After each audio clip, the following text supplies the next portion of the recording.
Olá, meus queridos! Como estamos todos?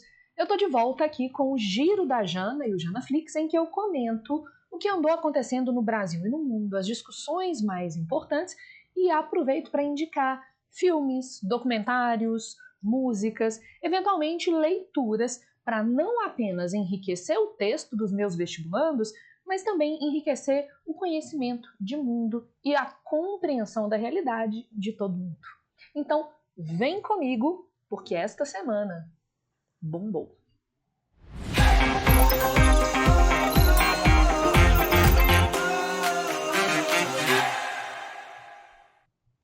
Bom, o primeiro acontecimento, na verdade, tem a ver com o vídeo que eu lancei na semana passada. Não sei se vocês se lembram, mas o nosso ministro da Educação, Milton Ribeiro, deu uma série de opiniões, no mínimo, questionáveis, e assim, questionável é o adjetivo mais educado que eu consigo encontrar neste instante, sobre o ensino inclusivo, né? O fato das escolas acolherem pessoas com deficiência, que é um dos grandes avanços educacionais brasileiros dos últimos anos. O Milton Ribeiro disse, por exemplo, que é necessário que se reavalie esse inclusivismo, dando a impressão de que é algo ruim.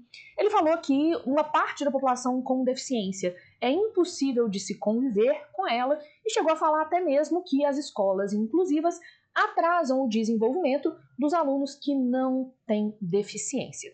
Bom, a batata do ministro assou, o caldo entornou e ele precisou se desculpar para deputados representantes de ONGs em relação a esses depoimentos que foram considerados capacitistas, ou seja, que demonstravam um preconceito contra pessoas com deficiência. Ele agora está sendo processado por um monte de entidades de representação dessa população.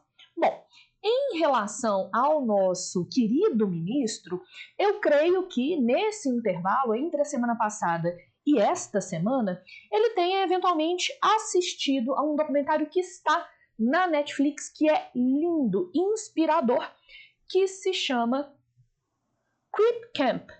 Crip Camp, e com a tradução de A Revolução pela Inclusão. Vou até colocar minha carinha ali em cima, ó.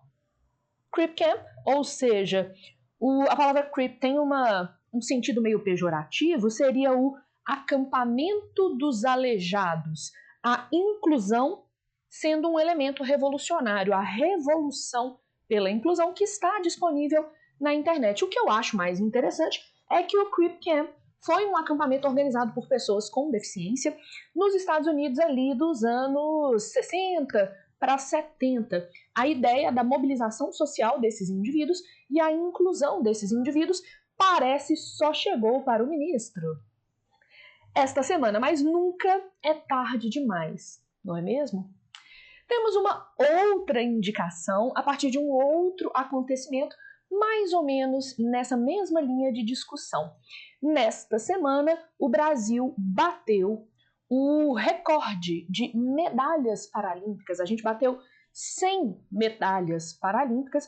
O Brasil pode ser considerado uma grande potência do esporte paralímpico mundial. E a gente usa como ponto de partida, ponto de comparação, os Jogos Paralímpicos do Rio em 2016, que tinham já sido super positivos.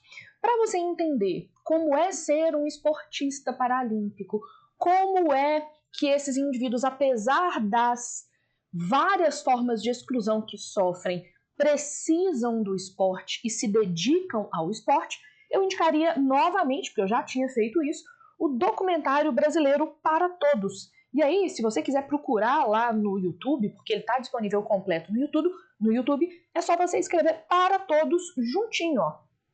Vou colocar a capa desse documentário, tá? O Para Todos é um documentário. Deixa eu colocar uma imagem para vocês aí. É um documentário, deixa eu colocar em formato que eu gostaria.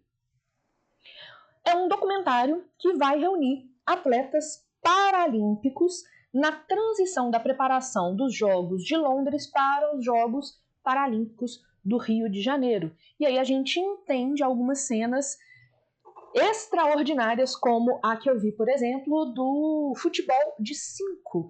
E é uma das coisas mais impressionantes. Pessoas que têm deficiência visual em diversos níveis, mas que usam vendas para igualar, né, essa deficiência e conseguem jogar futebol e que fazem gol num goleiro que enxerga. Então, bom, contrariando o nosso ministro, talvez a inclusão não seja um atraso para todos nós, talvez seja um modelo de vida e, eventualmente, até um grande avanço social.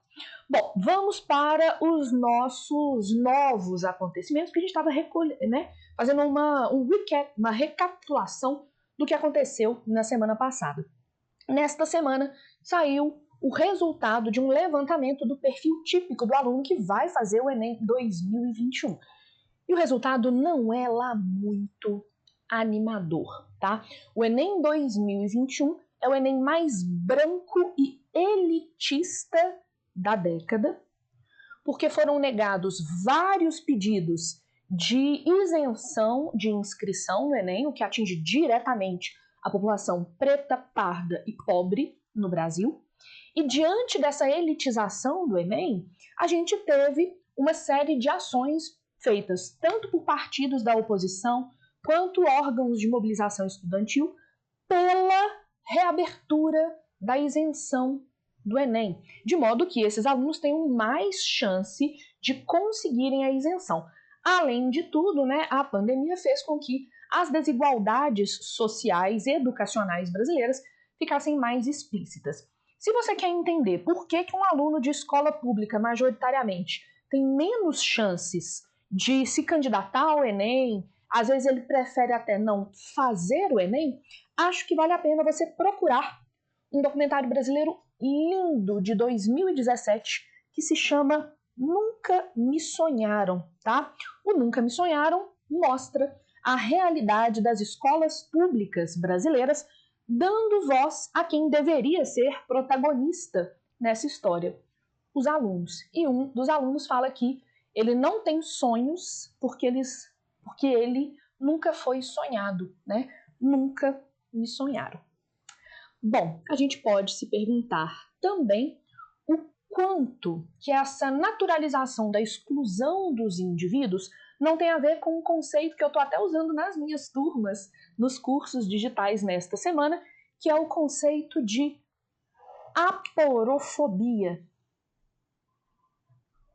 Vale a pena dar uma olhada nesse conceito depois, procurar, que é o ódio ou a rejeição, a naturalização da inferiorização dos pobres. Aporo, pobre, aquilo que é escasso, fobia, medo, mas não medo no sentido de eu temo o pobre, mas eu rejeito, eu odeio o pobre. Vale dar uma olhada, por exemplo, na obra do Gessé Souza, sociólogo brasileiro, que menciona esse ódio aos pobres no Brasil, por exemplo, falando sobre a ralé brasileira ou discutindo no livro A Elite do Atraso. Última notícia sobre a qual eu gostaria de falar hoje, para a gente encerrar o nosso rolezinho, é esta daqui. O ex-presidente Lula comentou que uma das suas principais medidas seria a regulação da mídia, né? Na eventualidade de ser eleito, ele proporia a regulação da mídia. Isso causou uma super polêmica, um furdunço. Muita gente falando que isso é censura.